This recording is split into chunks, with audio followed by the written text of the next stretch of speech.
Hindi lang teritoryo sa dagat ang pinapasok ng China sa Pilipinas, kahit sa politika nakakapasok na sila sa bansa. 来之地，酱油好城市运城人民拜年了，新年快乐，万事如意。 Ganito ka-fluent si current Bamban Mayor na si Alice Guo sa Chinese language. At noong ito ay tumatakbo sa pagkamayor, nagpahayag ito na ang kaniyang ama ay isang Chinese. Ang nanay ko po ay Pilipina. Ang tatay ko po ay isang Chinese. At ang mga residente sa Bamban, dinipensahan si Mayor Alice Guo. Sino nga ba si Alice Guo?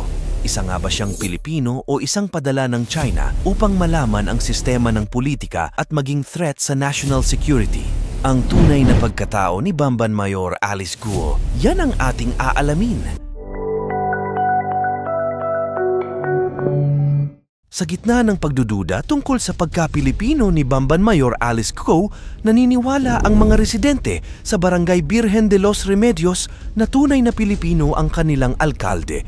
Ang mayor daw nila ay doon na lumaki at madalas daw nilang makita doon. At bago pa daw tumakbo ito bilang mayor ng Bamban, pagbababoy raw ang hanap buhay ng alkalde sa lugar. Prinotektahan at hindi naman daw matanggap ng ilang residente ang pambabatikos sa kanilang mayor. Sobrang bait daw di umano nito sa kanila. Wala naman daw silang nakikitang pangit dito. Naisumiti naman na ng COMELEC ang Certificate of Candidacy ni Mayor Guo noong 2022. Bahagi daw ito ng investigasyon ng mga senador sa pakakasangkot ng alkalde sa operasyon ng Pogo sa Bamban. Maaalala ng magtanong si Senator Risa Hontiveros kung bakit 2021 lang nagparehistro bilang voter si Guo, isang taon bago siya tumakbo bilang mayor. Nakakapagtaka rin kung bakit 17 years old na si Guo nang iparehistro ang kaniyang birth certificate. Pero para sa COMELEC, wala namang tanong noon nang magpasa ito ng Certificate of Candidacy sa pagkamayor at pasok ito sa qualification sa pagtakbo sa politiko. Pero kung mapapatunayan na hindi naman pala talaga siya Filipino citizen, siya ay pwede maging liable o makasuhan ng perjury. Sa talumpati noon ni Mayor Alice Guo, sa kanyang pangangampanya, ipinakilala niya ang sarili bilang Filipino-Chinese. Siya daw ay Filipino, ang nanay niya ay isang Filipina at ang tatay nito ay isang Chinese.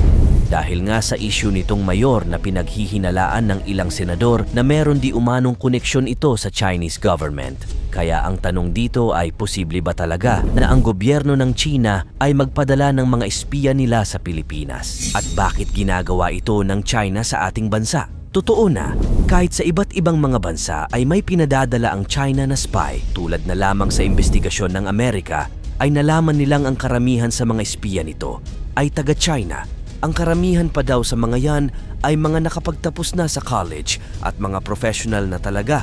Hindi na bago sa bansa ang ganitong mga kaso. Sa mga naunang raid ng Pogo Hub, natuklasan na ang mga Chinese na nagtatrabaho doon ay may mga hawak na Philippine ID at dokumento mula sa SSS, BIR, PhilHealth at iba pa. Katulad din ito ng mga Chinese na naharang sa Bangkok ng Philippine Embassy dahil sa mga hawak nilang Philippine passports at ID na nagsasabing sila raw ay Pilipino.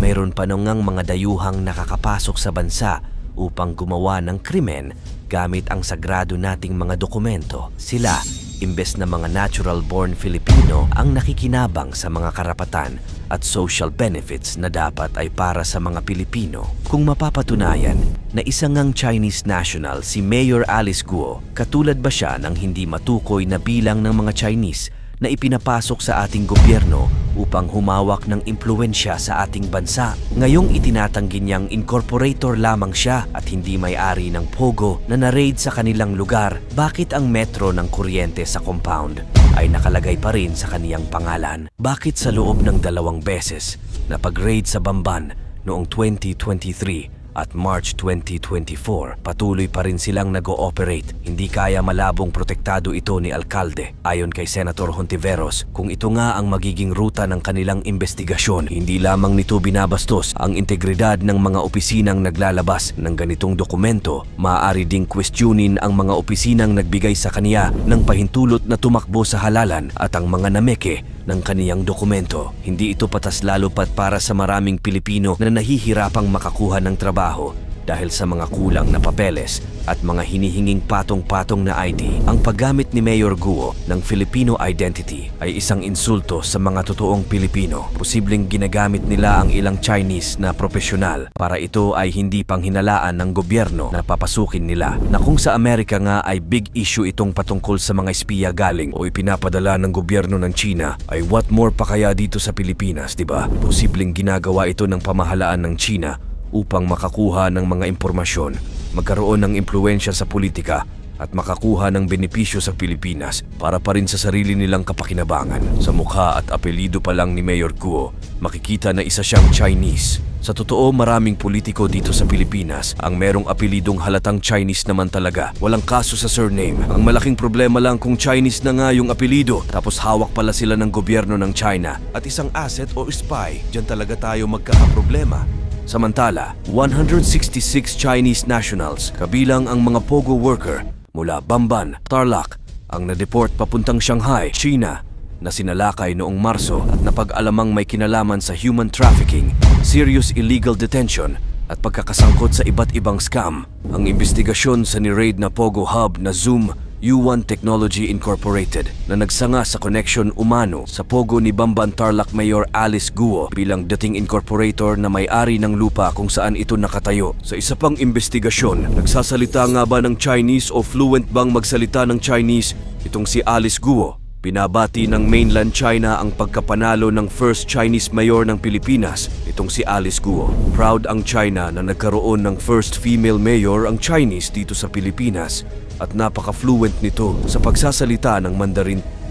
来之际，向友好城市运城人民拜年了，新年快乐，万事如意。 Taliwas sa pahayag nito na hindi siya fluent sa Mandarin. Ang hindi fluent ay yung katulad ng isang speech ni Vice President Sara Duterte sa pahayag nito na ang China is a generous neighbor to Philippines. 非常高兴及希望中国国家 Pogo politics? Dapat imbestigahan pang maigi ang identity ng alkalde ngayon ng Bamban Tarlac dahil posibleng may alam at connection ito sa Pogo Company sa kaniyang lugar. Ang Pogo Compound ay pinaghihinala ang sangkot sa human trafficking at serious illegal detention nang makatakas ang isang Vietnamese sa kamay nila noong Pebrero at nagsumbong sa autoridad. Natagpuan sa lugar ang saksakyan na lahat ay pagmamay-ari ni Guo at ilang dokumento ng transactions. 50% owned ni Guo ang Baofu Corporation na nagmamay-ari ng Pogo Compounds na ni-raid noong 2023 at 2024. Aniya, dati siyang may-ari ng lupa ngunit nang tumakbo ay binenta niya ang kaniyang shares. Higit pa rito, nararapat ding questionin ng kasalukuyang administrasyon kung naging bahagi din pa ng gentleman's agreement sa pagitan ni Duterte at ni Xi Jinping ang pagtaguyod ng Pogo operations sa bansa. Sa kabila ng malaking revenue na nakukuha dito, nananatili pa ring dapat na prioridad ang pambansang seguridad, lalo na ngayong nagkakaroon ng tensyon sa West Philippine Sea sa pagitan ng dalawang bansa. Ikaw, ano ang masasabi mo sa luwag ng qualification sa pagtakbo sa eleksyon sa ating bansa? At totoo kayang isang asset o spy si Mayor Alice Guo ng China sa Pilipinas? Ikomento mo naman ito sa ibaba. Paki-like ang ating video, i-share mo na rin sa iba. Salamat at God bless!